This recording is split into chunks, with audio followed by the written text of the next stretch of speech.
So in this kit we have the module itself and some cables. I want to walk through now what kind of cables we have and where they should be connected. So these are non-essential cables and essential cables. So first essential cable is the video line. Basically you need to connect it here and connect to the screen video output.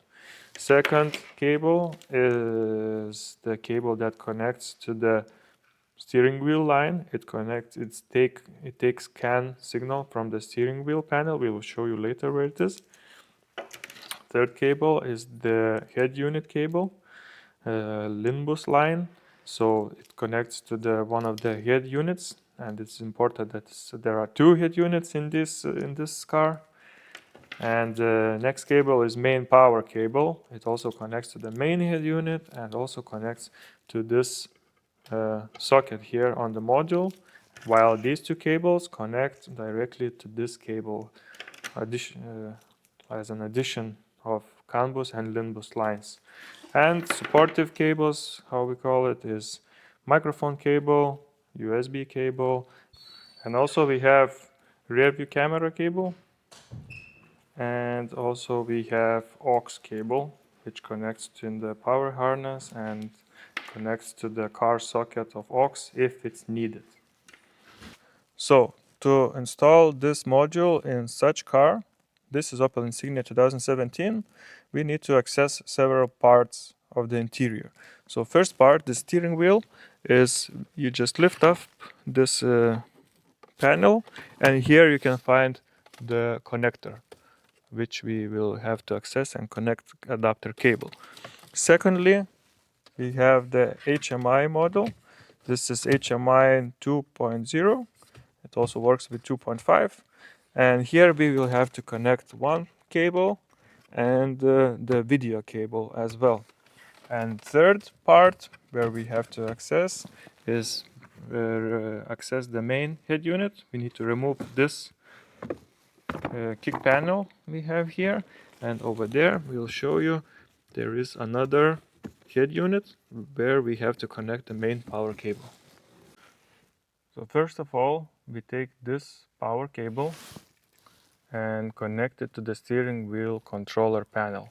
We have popped this one here, and we have two connectors.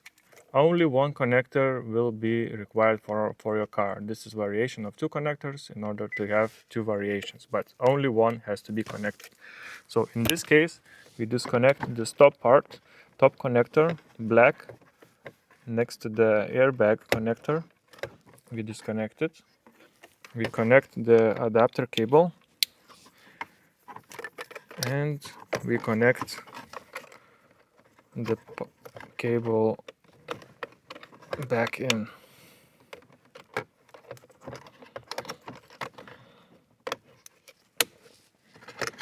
So here we have connected the cable. This cable will be left disconnected, no worries about that, but what we need is this cable connecting to the main power cable. So next, we are running it there. Next, we have removed this center controller with the screen on it, but what we actually need to access is only this HMI unit. So here we have two cables, video cable and another cable, which looks like this. Again, it has two different connectors for two different variations of the head unit. However, you will only be needed to use one and connect it to the main power cable. So here we disconnect this J1 connector. We take the adapter cable, connect it here, and connect it here. We don't have to connect this another cable. It's for the different variation of the head unit. So second cable we have to connect here is the video cable, LVDS cable, and as you can see it's blue cable here, J5. We disconnect this cable.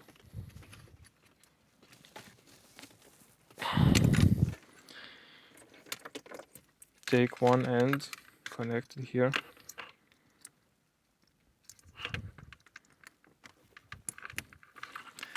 And another end we connect to this, like this. So now we have two lines, three cables already running. So we have one cable which is coming from the steering wheel.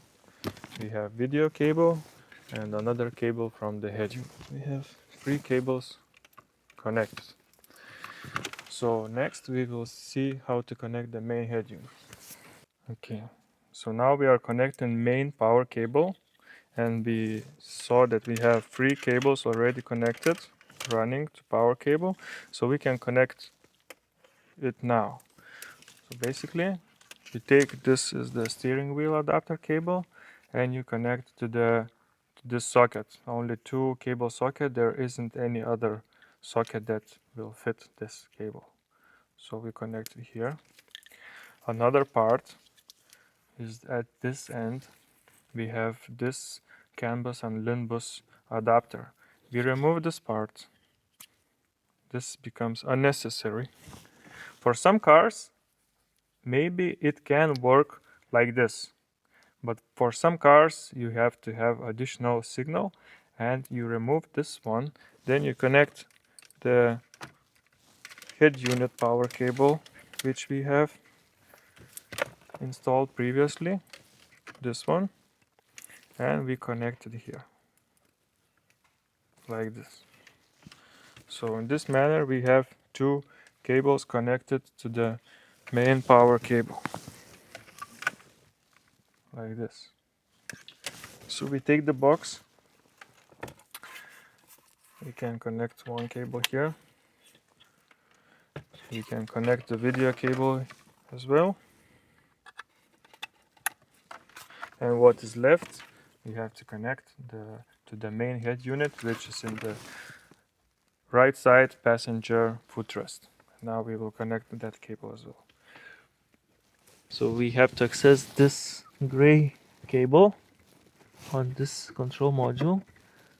We take it out from here, then we take this adapter cable and connect one end here and another end we connect here.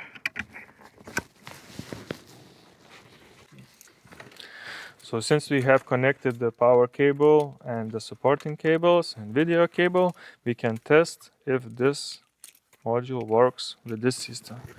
We turn the ignition on. So we will check if this box is working. It's blinking already. We turn on the ignition. This original system boot up.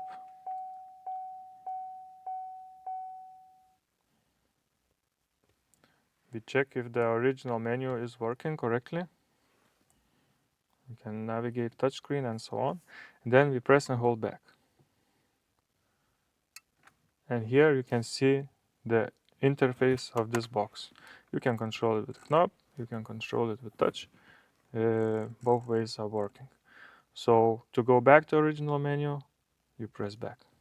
Again, you are in original menu. Again, you press back, you are in interface menu, CarPlay. And here you pair your phone with the Bluetooth, and you can see CarPlay already connected to this module and working on original screen of this Opel. First time connect the module, you select aux in the home menu, aux input, and you go to CarPlay and play the audio. You can hear the audio on aux, but I will show you how to connect audio correctly via Bluetooth. So in order to do this, we go to the system settings, system, factory mode, phone link settings. Then we scroll down to disable phone link audio, press enter, apply, go back, reboot.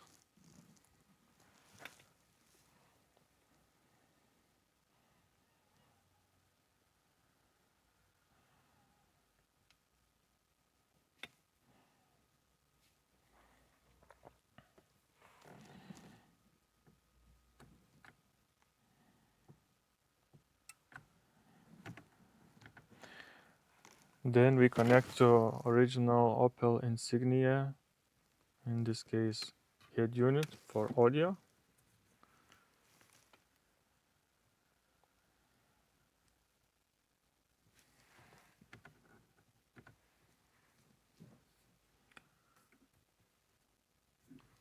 Select iPhone.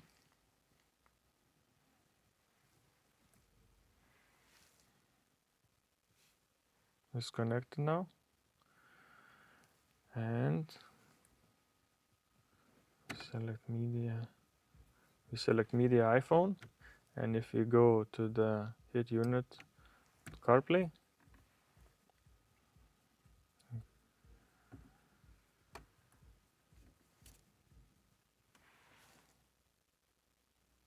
we connect to CarPlay, also play music.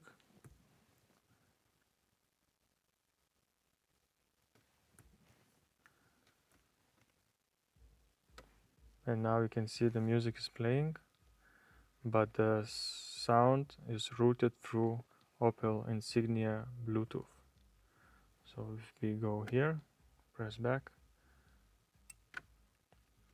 home, audio, we can see that iPhone is connected and playing the same song, but the audio quality and controls are much closer to original setup.